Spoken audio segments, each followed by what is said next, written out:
आप सभी को प्रणाम। मेरा नमस्कार स्वीकार करें। सभी सहयोगियों को जय श्री माता जी। मेरे भीतर जो एक विचार आया वो शेयर करना चाहती हूँ। नाम की महिमा क्या है सब जानते हैं। लोग कहते हैं ना कि इस कलयुग में तो केवल नाम लेना शुरू करो, प्रभु का आशीर्वाद मिल जाता है। लेकिन सिर्फ नाम रटने से, जैसे अगर मैं राम नाम लट रही हूँ बार बार, राम राम राम राम राम राम, तो ये तो गलत है। बिना माँ के परमात्मा को उनका नाम पसंद ही नहीं है। तो आप सिया राम बोले, सीताराम बोले, श्री शिव पार्वती, श्री उमा शंकर, श्री लक्ष्मी नारायण आप बोलते हैं ना। तो पहली बात है कि नाम को हमको रटना किस प्रकार चाहिए और कितना रटना चाहिए, उतना भी क्यों रटना चाहिए, ये बिल्कुल अपने अंदर में हमको क्लियर करना चाहिए। पहली बात तो ये है, लेकिन आज मैं उस पर चर्चा नहीं कर रही हूँ। मैं चर्चा कर रही हूँ श्री पे। श्री क्या है, श्री का महत्व क्या है, श्री क्यों लगाया जाता है किसी भी नाम के आगे। लेकिन जब हम प्रभु का नाम लिखते हैं तो हम श्री सीताराम लिखते हैं, श्री लक्ष्मी नारायण, माने माँ के नाम के आगे ही श्री लगा हुआ है। हम मानो क्या कर रहे हैं, हमें क्या बता दिया गया है, पति का नाम पहले, पत्नी का नाम पहले। आप परिवार को पीछे ले जाते हैं, अपना नाम आगे रखते हैं। पहली गलती है ये। हमेशा अपनी पत्नी को श्री के साथ सुशोभित करना चाहिए जब विवाहित हैं आप तो, और उसके बाद उनकी शक्ति को अर्जित करना चाहिए। स्त्री शक्ति है। अब जब वो आपके पत्नी के रूप में आपके जीवन से एकाकार हो गई है तो वह आपकी शक्ति है। श्री ही हीन हो जाए। श्री महालक्ष्मी का नाम है। श्री फल होता है, यानी देवी का फल, तो श्री देवी का है नाम। तो देवी के ही आगे श्री नहीं है। श्री 108 1008 नाम हो जाएगा। किसका? किसी भी गुरु का। वो कौन है? पुरुष। किसने बताया? क्या प्रभु ने आके बताया? जब तक उनका समय था कहीं ऐसा नहीं देखा। ठीक कि श्री लगाना अपने मन से भी लगा लेना, चाहे चले मैं कहती हूँ मैं अपने मन से मैं श्री मीरा राय कर दूं, कौन है काटने वाला। लेकिन एक बहुत बड़ी चीज है, एक बहुत बड़ी चीज है, वो ये है कि जो श्री के अभिव्यक्ति है वो देवी की अभिव्यक्ति है, और एक स्त्री में ही देवी है। ठीक है, उसको नकार देते हैं। जब वो धरती पर आती है तो उसको नकार देते हैं, बाकी देवी की पूजा होती रहती है। तो श्री नाम स्त्रियों के आगे जरूर लगाना चाहिए, और ये जो गलती होती चली आई है इससे सुधारना चाहिए। अब देखिए नाम कैसे चलते हैं। श्री मान मतलब क्या है? जो श्री का मान रखता है वह व्यक्ति, वो एक इंडिविजुअल पर्सनालिटी हो गई। ठीक है, मैं कोई भी नाम ले लूं, श्रीमान उसके आगे लगा दूं, तो जो श्री का मान करता है, जो देवी का मान रखने वाला है, वह ही यह व्यक्ति है। अब स्त्री पर आ जाइए। श्रीमती, जो दैवीय मति रखती है वही एक स्त्री है। तो वैसे देवी युक्त वो है ही। ठीक है, अगर एक पुरुष परमेश्वर है, आपको सिखा दिया जाता है कि स्त्री को पति परमेश्वर है, उसके सबकॉन्शियस माइंड में आपने डाल दिया। आपने उसको यह नहीं सिखाया कि तुम एक देवी हो, तुम्हें सभी दैवीय गुण आए, स्त्री हो, त्रयो गुण के साथ पैदा हुई हो, यह सत्व रज तम तुमसे ही चलते हैं। यह उसको नहीं सिखाया गया। क्या सिखाया गया? तुमको दब के रहना है, तुम तो एक लड़की हो, तुम्हारे ऊपर 1000 आक्रमण हो जाए तुम नहीं बोलना, सड़क पर किसी को जवाब मत देना। जब हम लोग का समय होता था इतने गंदे गंदे रिमार्क्स देते थे ये लड़के, ये पुरुष, मन में घृणा वितृष्णा पैदा होती है। आप लोग को पता है एक स्त्री का मस्तिष्क में आप लोग क्या घोलते हैं? पूरे समाज के प्रति घृणा तोड़ते हैं। उसके बाद आप ही जाएंगे वेश्या के कोठे पर, आप उसी को लानत भेजेंगे बाद में बाहर निकल के। ये वेश्यावृत्ति हो रही है, ये जाने वाला कौन है? तुम। यह जब हम सोचेंगे ना, तब आएगा श्री मान। अन्यथा बिल्कुल उस नाम के आगे कुछ नहीं लगाना चाहिए। और अगर आप विवाहित पुरुष हैं तो आपको अपनी पत्नी का नाम आगे रखना चाहिए, अगर आपके भीतर वह डिवाइन पावर आनी है तो जब हम नाम रटते हैं तो हमेशा हमको सोचना चाहिए कि उसके नाम रटने का तात्पर्य क्या है। ये नाम रटने का तात्पर्य क्या है कि सेम यही गुण मेरे भीतर आ जाए, मैं उस गुण से युक्त हो जाऊं। अब आप एक प्रभु श्री राम जी का ही समय देख लीजिए। एक बालक पैदा होता है, वह राज भोग में, राजयोग में पैदा हुआ है, वह बड़ा हो रहा है, लेकिन जैसे 5 वर्ष की अवस्था को पार करता है उसका वह राजयोग छिन जाता है, छीना जाता है। और हर किसी का छीना जाता था। उसको गुरुकुल में डालते थे।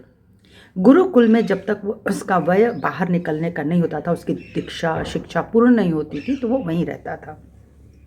अब देखें, वह बच्चा अपनी शिक्षा जल पूर्ण करके बाहर आ जाता है।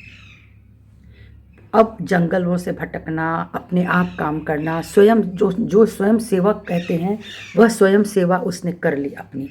अब वह वापस आता है और उनका राज्याभिषेक होने वाला था। कहानी नहीं बता रही हूँ मैं, उस गुण को, उन चीज़ों को, उन तकलीफ़ों को बताने की कोशिश कर रही हूँ जिसे आज अगर एक व्यक्ति को मिल जाता है तो बहुत ही दुखी और बहुत ही परेशान हो जाता है। मेरे साथ दुख क्यों आया, मैं तो ईश्वर की पूजा करता था, और ये और वो बहुत सारी चीज़ें चलनी शुरू होती हैं। उस पर बात हो रही है। तो जैसे उसका राज्याभिषेक होने वाला था, उसको कहाँ भेजा गया? सारे सब कुछ आभूषण उतरवा के उसको जंगल भेजा गया। जंगल में भी पता है कि वो क्यों गए हैं। वो सामर्थ्यवान पुरुष क्यों गया है? क्योंकि उसको तमाम राक्षसों से मुक्ति दिलानी थी, अच्छे लोगों की। वो वहाँ जाते हैं, मानवों का साथ नहीं है। ठीक है, मानवों का साथ नहीं है, कपि का साथ है। ऐसे लोग जो जंगली हैं, उनके साथ हो रह करके एक विजय हासिल करते हैं। इतनी बड़ी विजय जो मनुष्य सोच नहीं सकता। नाम रट रहा है, सामर्थ्य बढ़ाओ। नाम जो है वो सामर्थ्य है, तुम्हारे भीतर वो सामर्थ्य है कि तुम उस भोग को छोड़ दो, तुम इतनी लड़ाइयाँ लड़ लो, तुम विजय हासिल कर लो। उसके बाद वो वापस आते हैं। उनको पता है माँ सीता कौन। जब आपको ना पति पत्नी के बीच अपनी शक्ति पता होती है तो आप कभी संशय ही नहीं करते। इस जीवन में भी एक विश्वास बहुत बड़ी चीज़ होती है। बहुत सारे पति पत्नी हैं जो एक दूसरे पर विश्वास करते हैं, तुम कहाँ जा रहे हो, कहाँ घूम रहे हो, तुम किसके साथ हो। लेकिन जरा आप सोचिए, एक पुरुष अपनी पत्नी को इतनी स्वतंत्रता दे सकता है? दिमाग खोलता रहेगा। एक स्त्री भी बहुत शंकालु हो सकती है, क्योंकि पुरुष का जो चरित्र है वो कुछ ऐसा हो जाता है। तो स्त्री के मन में पुरुष के प्रति दुर्भावना आती है, पुरुष के अंदर स्त्री के प्रति दुर्भावना आती है। दोनों अपने को सही समझते हैं, जबकि शायद गलतियां दोनों से हो सकती हैं। वहाँ पे उन्होंने सीता जी को एक बार ले लिया था ना अग्नि परीक्षा। कष्ट देखिए, पत्नी की अग्नि परीक्षा, जिसको उनको पता है, पर क्यों किया? दुनिया को नहीं पता। तो आज दुनिया मेरे ऊपर लांछन लगाती है तो हमको उसको दूर करने का प्रयत्न करना पड़ता है। सो वॉट कह के हम नहीं निकल सकते। अगर हमसे गलती हुई तो क्षमा है, मांगनी पड़ती है। अब वो जब वापस आते हैं, उनके 2 जुड़वा, यानी एक बार जुड़वा पुत्र हो गए, यानी उनका वह कार्य पूर्ण हो गया। जब कार्य पूर्ण हो गया तभी धोबी को कहना था क्या? ये तो एक लौकिक वो है क्या कि हमको स्वीकार्य नहीं है ऐसी पत्नी जो, अरे तुमने अग्नि परीक्षा ले ली, तुम कौन होते हो ये कहने वाले? जब संसार के सामने अग्नि परीक्षा होगी तो अब तुम कौन हो फिर ये बात बोलने वाले? तो मनुष्य जो है ना वो बारंबार गलतियां करता है। मनुष्य ईश्वर के किसी भी व्यक्ति, मतलब आप कितने भी सच्चरित्र हों, आप कितने भी बढ़िया हो, आप पे उंगली उठाई जाएगी। प्रभु क्या करते हैं, माँ क्या करती हैं, वो अपने बच्चों की परवरिश, क्योंकि वो कुल में इस जो राजकुल था उसमें नहीं करना चाह रही थी। उसमें बहुत सारी चीज़ें, जब राजनीति होती है तो बहुत सारी चीज़ें साम दाम दंड भेद करना पड़ता है। माँ को ये चाहिए नहीं था। माँ का जो कार्य था वो था सदपुरुषों का निर्माण, उनको इस धरती पर लाना और रघुकुल वंश को आगे बढ़ा करके चलना। जब वो आ जाती है आश्रम में, तब वो विश्वामित्र जी के आश्रम में रहती हैं। बच्चों का भरण पोषण होता है, वहाँ उनको वेद ज्ञान मिलता है, वही उनका गुरुकुल है।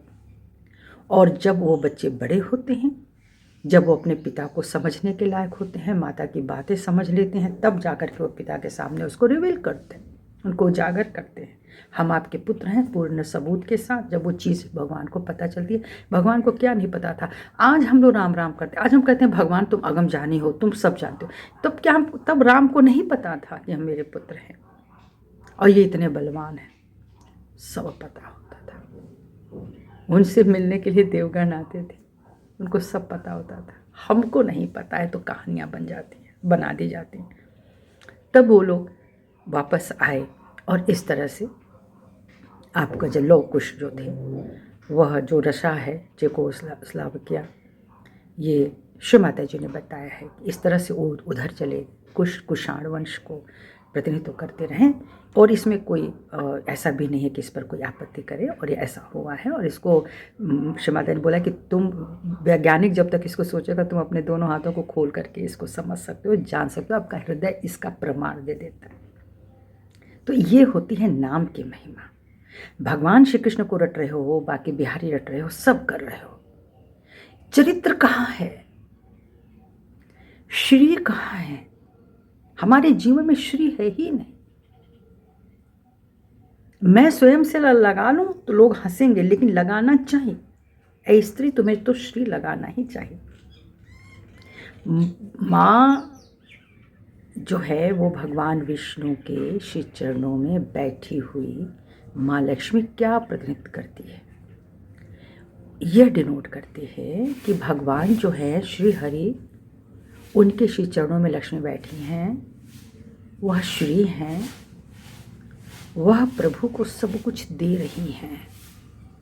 तो जब एक स्त्री के साथ आप विवाह करते हैं तो उसका इस मान के साथ वो आपको सब कुछ देगी। अब मान सम्मान चाहिए तो हमको वहीं उनको देना पड़ेगा, पहले मुझे देना पड़ेगा। यह पुरुष वर्ग को समझना पड़ेगा, तो बातें बदल जाएंगी। फिर जो एक ईगो है ना कि पत्नी हो तो तुम्हें करना चाहिए, तुम्हें समझना चाहिए, तुम दिन भर क्या करती हो, तुम्हें दिन भर वो बहुत कुछ कर डालती है जिसकी कोई गिनती नहीं है, पर आपके पास वो मान नहीं है, आप श्रीमान नहीं हैं। वह श्रीमती तो लग गई, वह अपना घर परिवार बचाने में, अपने बच्चों को पालने पोषने में, अपना जीवन दान करने में लग गई। वो आपको समझ में नहीं आया। आपका जब बुढ़ापा आता है तब आप समझते हैं, और जब वो समय न अब विरक्ति का होना चाहिए, एक दूसरे से अलग होकर, अपने भीतर से अलग होकर के अपने संन्यस्त में होना चाहिए, तब वो प्रेम देखने में आता है। तो इस तरह से आज श्री की बात हो रही है, तो मैं सभी बहनों से विनती करती हूँ, अपने भीतर की श्री को, आप दैवी गुणों से युक्त हैं, आप स्त्री हैं, आप गर्व करें। अभिमान की बात नहीं है, गौरव की बात है। हमेशा हम रोते रहे कि हमको क्यों लड़की बनाया, हमको क्यों स्त्री बनाया। हम इनकी भी सुने पैदा होते। घरों में मैंने भेदभाव देखे। आज भी लोग अपने लड़कों को ज़्यादा घी खिला देंगे, लड़की को नहीं देंगे। आज भी लोग लड़कों को पढ़ने लिखने में तरजीह देते हैं, लड़कियों को नहीं देते हैं। आज भी लोग लड़कों को नौकरी में तरजीह देते हैं, लड़कियों को नहीं देते हैं। और उसका परिणाम क्या होता है? तुम्हारे अंदर वो योग्यता ही नहीं, तुम करती क्या हो, तुम तो 4 पैसे कमा नहीं सकती हो। कौन ऐसी स्त्री जो नहीं सुनती है इस बात को? सब बोल नहीं सकते, सब मुखर नहीं हो सकते। अपनी बात कहने के लिए भी गुरुत्व चाहिए, और गुरुत्व सब में नहीं आ पाता है। गुरु कौन है? जो खुद को भी संभाले और दूसरों को भी संभाल ले। पहले मैं खुद को संभालूं, जितनी भी विपत्ति आए मैं आपसे फरियाद करने नहीं आऊँगी, खुद झेलूंगी, झेल करके निकल करके उस अनुभव को लेकर के दूसरों को बताऊंगी कि ये जब समय आए तो इसको ऐसे निकालो, ये जो समय आए तो उसको ऐसे निकालो। मनुष्य है, मनुष्य पे तमाम विपत्तियाँ आनी है, आया ही क्यों है धरती पर, इसीलिए तो आया है, अपनी सब कमियों को संवारे। लेकिन किसी विशेष पर उंगली उठाने की हमारी न सामर्थ्य होनी चाहिए, न मेरी औकात है। हम सिर्फ अपने को देखेंगे, अपने को हमने जिस तरह से संवारा है वह दुनिया को बताएंगे। यही गुरुत्व है। मैं इसे ही गुरुत्व मानती हूँ, मैग्नेटिज्म मानती हूँ कि अपने भीतर की जो आणविक शक्ति है, जो आयरन पार्टिकल्स हैं, उनको मैग्नेट में कन्वर्ट करना है और ऐसा मैग्नेट बनना है कि तमाम आयरन पार्टिकल्स आपकी तरफ आए। तो आप श्री हैं और मति हैं। श्री की मति के साथ आप युक्त हो जाए, आप देवी हैं, कोई शक नहीं। मैं कहती हूँ आप देवी हैं। इसी तरह से वह लोग जो श्री का मान रखते हैं, शिरोधार्य करते हैं, उनकी बातों को सुनते हैं। हर बात स्त्री की आप नकार देते हैं, तुम सही नहीं हो, तुम तो मेरे पिता के अगेंस्ट, तुम मेरे माता के अगेंस्ट। अरे भाई, क्यों कोई स्त्री आपके माता पिता के अगेंस्ट होगी? उस माता पिता का भी व्यवहार छुप छुप के देखिए, आपके सामने आता नहीं है। और इस पीड़ा से मैं इतनी अवगत हूँ कि कहानियों पे कहानियाँ चली जाती हैं स्त्रियों के प्रति, पर सही सामने नहीं आता है। आते आते इतनी देर हो जाती है कि वहाँ पे लाइफ गड़बड़ा जाती है। तो जहाँ पति पत्नी है, कृपा करके उनके बीच में कोई भी माता पिता आने की कोशिश ना करे। आपको अपनी छवि बनानी है ना, तो अपने गुणों से बना दीजिए। आप ही उसके हृदय में चले जाइए। आप बेटे के द्वारा जब जाने की कोशिश करते हैं ना, ये ऐसी वो वैसी, इसको समझाओ, तो वो भी लड़का जो चाहे दूर है, चाहे ऑफिस में है, जब वो लौट के आता है तो तुम्हारी पत्नी ऐसी, तो आज उसने ऐसा किया, तो आज उसको ये ज्ञान है, उसको ये ज्ञान है, उससे मत कहिए। आप अपने उस बच्चे को बता दीजिए, आप देखिए ना करके। लेकिन हम सबको क्रोध आने लगता है, अरे उसको इतना भी ज्ञान नहीं है, अरे उसको तो सबसे, उसको तो माता पिता, यानी उसको पेट से ही समझ में आ जाना चाहिए। एक लड़की को सब समझ में आ जाना चाहिए, पुरुष का इससे कोई उत्तरदायित्व तो नहीं है इसमें। तो ऐसे चलो, ऐसे उठो, ऐसे बैठो, इतना करने की जरूरत नहीं है। आप उन्हें दैवीय शिक्षा दें, आप सहनशीलता की शिक्षा दें, आप प्रेम करने की शिक्षा दें। स्त्री वैसे भी प्रेम से युक्त होती है, तभी तो उसको संतान होती है। मतलब कि एक बच्चा जब आता है माँ के पास, तो माँ को माँ बनने का चाहे शौक नहीं हो, बिल्कुल भी नहीं हो कि उसको माँ बनना है, लेकिन जब संतान आ जाती है और स्वतः जब उसके कोख में और या फिर उसके हथेली में आ जाती है, तो माँ का पूरा भाव बदल जाता है। यह जो नैसर्गिक उसको जो वरदान मिला है, जो उसके भीतर के चेंजेस होते हैं, वो कौन कर रहा है? एक माँ के शरीर में दूध उतर जाना, ये कितना कौन इंसान कर सकता है? आप प्राण प्रतिष्ठा कर दें, कहने को तो होता है ना, मूर्ति में प्राण प्रतिष्ठा होती है। आप एक स्त्री के जीवन में ऐसे ऐसे कार्य कर सकते हैं। नैसर्गिक तो वो है जो आपके भीतर घट रहा है, जिसको आप नहीं रोक सकते हैं। इसलिए इसको समझ करके हम श्रीमान भी बने, हम श्रीमती भी बने और उस श्री के हम हकदार हों। सबको मेरा प्रणाम। जय श्री माता जी।